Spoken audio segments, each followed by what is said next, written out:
Montez Sweat is one of the best pass rushers in the NFL. I know, it sounds a little weird, but when you look at his production, it actually kind of makes sense.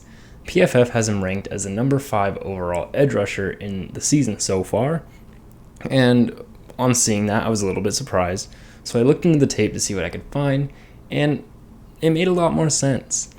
He is one of the better athletes to ever come out of the edge rusher position, as was seen by his NFL Combine and a lot of those raw athletic stats. But how has he really transformed his game into being one of the best edge rushers in the NFL? Let's take a look at it in the film. So we'll take a look at everything that happened, because he was originally a top 10 projected pick, but after a misdiagnosis of a heart condition and some character issue questions due to his being released by Michigan State, there was a lot of controversy during the draft, and in the 2019 draft, he fell all the way down to number 26, where Washington ended up trading back up into the first round and selected him. So let's take a look at Montez Sweat and see what exactly made him so good this year.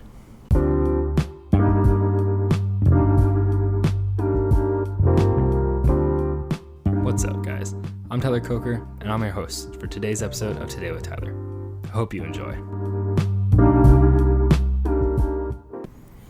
First, let's look at how Sweat translated his strengths from college into being one of the NFL's finest pass rushers. First, he was touted as one of the most athletic players ever at the Combine, and this raw athleticism has developed Sweat's first step into one that is incredibly difficult to stop. Not only does he get a great jump off the line, but it often leads to many offensive linemen missing their assignments and letting Sweat run wild in the backfield.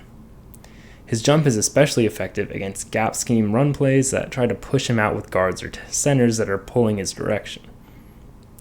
Sweat was naturally a great run defender as well, which was seen in college, and that has carried over, with PFF even grading him second out of all edge defenders against the run.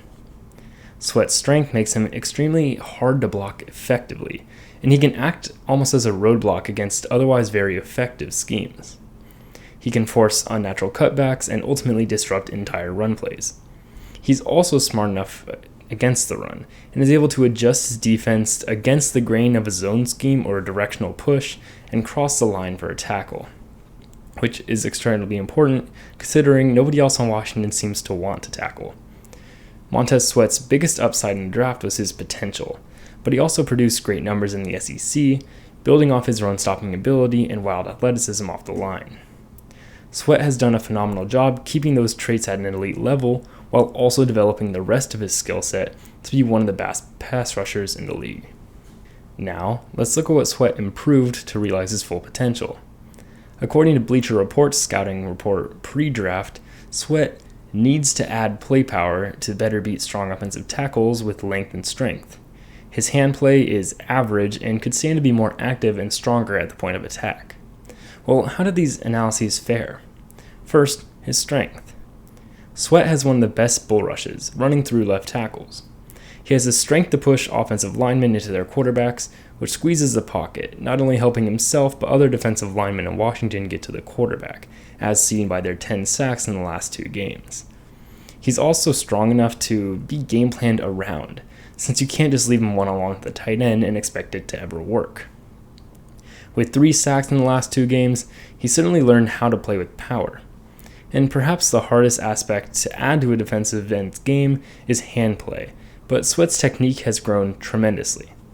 He can adjust mid-rush rather than having a planned attack, which is extremely important, which takes advantage of offensive tackles who overcompensate to ensure he doesn't have the ability to fly around the edge. He will pull out rip moves to cross the face of his blocker if they protect the edge too hard, and can even adjust well after the play develops to latch onto the quarterback. He also has learned how to use his hands to counter blockers, getting his hands in to swipe the offensive tackle's strike, and to ensure that his game has layers. By adding technical uses for his hands, Sweat elevated his game to the level that we've seen this season, since no offensive tackle has a clear blueprint as to how to silence him in the pass rush. So while Sweat had issues coming into the league, especially in the more technical side of things, he's refined his craft and added a lot of technical prowess and an impressive bull rush to utilize that athleticism. As was done in my 4th breakdown ever about Max Crosby last season, which totally aged well. Let's go through the 5 tools of pass rushing provided by Brett Kollmann, another fantastic analyst on YouTube. The 5 tools are explosiveness, arm length, hip flexibility, power, and technique. Starting with explosiveness, Sweat is dominant. His first step is so dangerous he even floored Lane Johnson with just the slightest stutter step. Not to mention his raw athleticism, which he showed off at the Combine, just to compound that step because you have to be safe. His arm length is 35.75 inches, which is one of the top marks from the Combine, and allows him to get to the tackle before he even really has a chance. His hip fluidity is perhaps the least impressive out of his resume, and he still is a great athlete in this regard and doesn't really have a shortcoming. Then, of course, his power is elite, crushing blockers into the pocket, and his technique has steadily improved each year he has played. The profile of Sweat matches that elite production and ensures that his prominence this season isn't by luck or bad blocking, but through work put in by a freak athlete to finally meet that sky-high potential. Montez Sweat really is one of the best edge rushers in the NFL. That said, he plays on a pretty disappointing team in Washington, so not many people are able to see him. And yes, I know they were on that Thursday night football game, but that was just an embarrassment, plus he was going against the Bears' offensive line. Those together are pretty rough. But he's earned a little bit of a spotlight, and so while I'm not going to be able to give him a great one, it's good to allow his film to be put out there and for other people to be able to see just how skilled Montez Sweat has become. With Chase Young out still with his ACL injury from last year when Washington was playing Tom Brady, Montez Sweat came in with a lot of expectations because without Young, they really are running off of backup edge rushers and then Montez Sweat.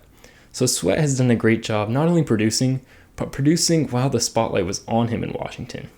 And DC really has elite cornerstones at every position of that defensive line, and I'm looking forward to see what he can do for the rest of the season.